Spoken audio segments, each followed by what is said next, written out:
Hello everyone, I am Dr. Deepak Rastogi from Rudrapur, Uttarakhand. I did my MD way back in 1985, and since then I have been practicing in Rudrapur. We used to see a lot less diabetic patients, and now over the years we are seeing a certain boom of diabetes. It's become like any pandemic in our country. Diabetes is becoming rampant. We should take this disease very seriously, and physicians must be knowing the fact that diabetes is a continuous chronic disorder. It is not going to go like if you give a course of antibiotic or you give him some medicine, he'll be okay in 5 days, 10 days, 1 month, 2 months. It is going to continue with him, with your patient. And diabetes is a disease which keeps on deteriorating. Keeps on increasing. And a stage comes when there is a oral hypoglycemic agent resistance also. Then, so number one, that diabetes is very common in our country. It is becoming very rampant. We as Asians are more prone to diabetes. We develop diabetes early, that is 10 to 15 years earlier as compared to our European or American counterparts. Number two, diabetes is a chronic disease, and as the beta cells die, you have to keep increasing the medicine. Point number three, if you don't control your patient well, suppose your patient presents with a HbA1c of 8 or 8.5 or 9, and you don't control your patient well, so he will be developing a diabetic legacy. All his cells will be used to that high level of blood sugar. And that diabetic legacy will cause more and more complications. Evidence indicates that early intervention and achievement of glycemic control reduces the long-term risk of macrovascular and microvascular complications. Then point number 4 is that if your patient treatment is intensive treatment, you start on the patient right from day one, you diagnose him, or the day one he comes to you, you will be landing up with much less complications as far as ASCVD is concerned, cardiac failure is concerned, ischemic heart disease, myocardial infarction, angina, brain strokes, amputation. All these things, microvascular and macrovascular complications, will be much less. So earlier, the concept was, of course, lifestyle modification is the most important thing. Metformin is the backbone. But earlier, the trend was that you start on lifestyle modification, wait for the patient for 4 to 6 weeks, call him again, then start with one OHA. Now the trend is that if your patient's hemoglobin A1c is more than 1.5% of normal, that is more than 8 or 8, you have to start on a combination of agents. Because it has been seen that the cases of drug failure, uncontrolled diabetes, not drug failure exactly, but uncontrolled diabetes is much more when the patient was started on monotherapy as compared to dual or triple therapy. So you have to start, as far as treatment is concerned, you have to start your patient on a dual therapy if the hemoglobin A1c is, HbA1c is more than 8. Then which drug to choose? Now the question comes, which drug to choose? So you have to choose 2 drugs early. You have to choose 2 or 3 drugs early because of discontinuing of the glycemic legacy which he develops, glucose toxicity which he develops, and you have to start him on an intensive therapy. Now the question is which drug to use.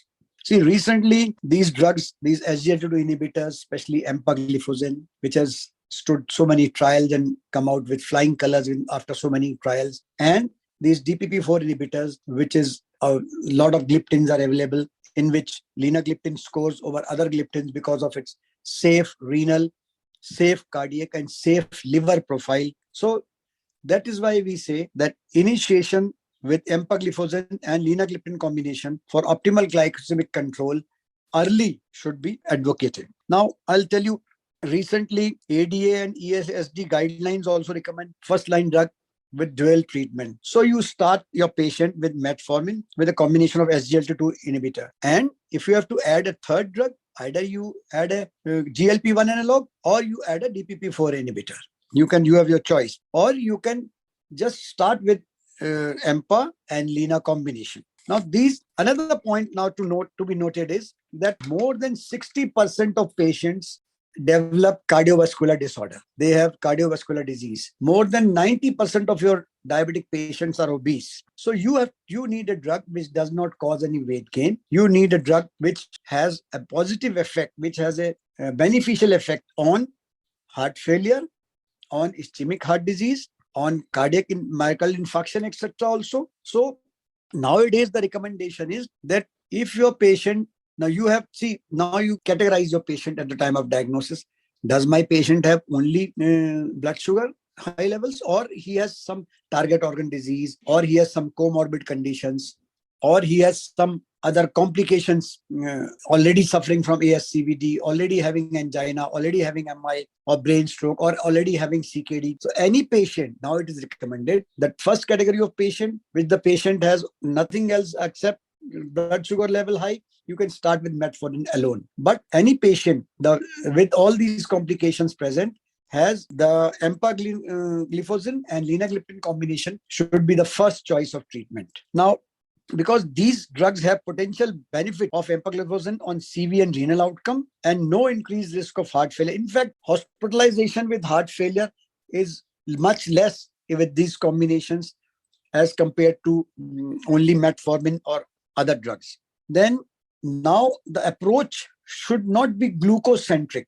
The approach should be holistic. Not only you have to improve the glucose levels of your patients, but you have to at the same time look at the cardiovascular profile of the patient, renal profile of the patient. See, you keep it in mind that most of your patients are going to develop these problems sooner or later. It might be possible at the time of presentation, your patient may be having these kind of diseases, or might be possible he may not be having. If he is not having at the time of presentation, it is your duty to prevent these things. Like it is mandatory for all diabetics to undergo echocardiography, because the LV diastolic dysfunction is an early sign of the patient going to LV systolic failure. So if you treat him well, if you treat him with these agents like empagliflozin, the diastolic dysfunction may disappear. He may not land up with LV systolic failure, because these drugs have positive value for all these complications.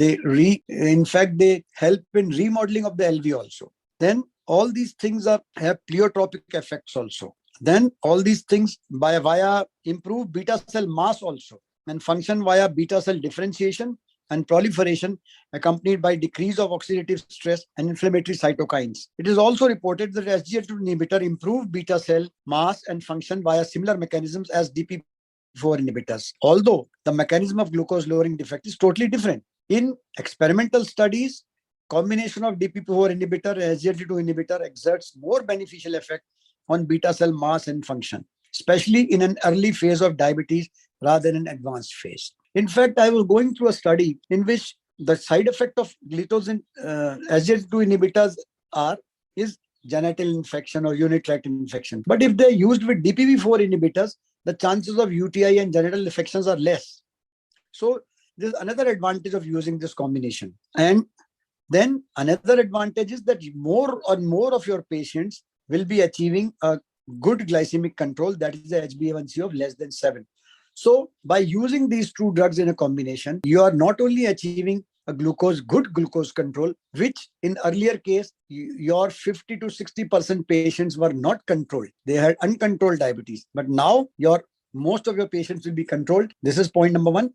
And you will be reducing the complications in those patients of renal complications, cardiac complications. In fact, we are seeing now that these gliflozins or SGLT2 inhibitors are being used in heart failure patients. I'm using in a lot of heart failure patients without diabetes also, along with ARNI. So that, and I'm finding very good results. I mean, it's too early to comment that these things are now because of only ARNI or because of empagliflozin also. But now later on, as we go along the path, we'll see the combination offers a suitable component in strategy to achieve target HbA1c, as I told you. And as well as additionally, it will reduce the daily pill burden in this population, potentially improving adherence to and optimizing the benefits of treatment of diabetes mellitus. So see, in summary, what I want to say is that diabetes is a chronic disorder.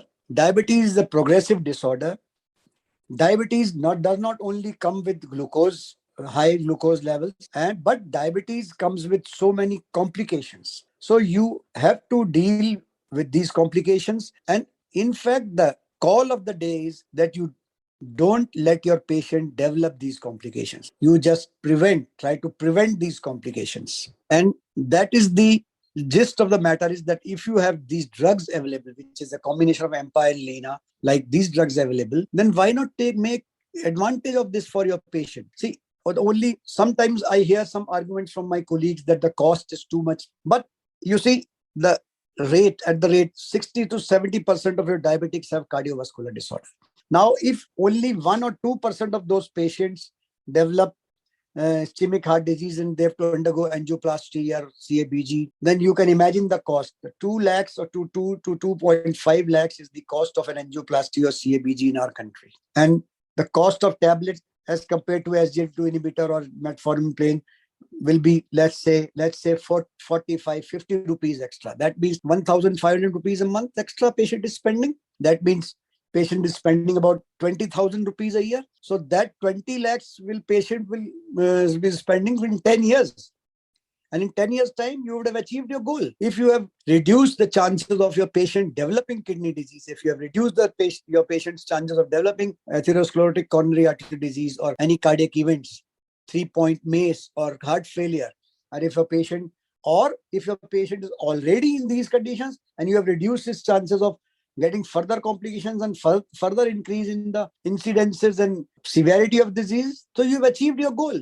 So the goal should not only be the glucotoxicity control, but the goal should be the control of complications also. That's all I have to say in this podcast today. Thank you.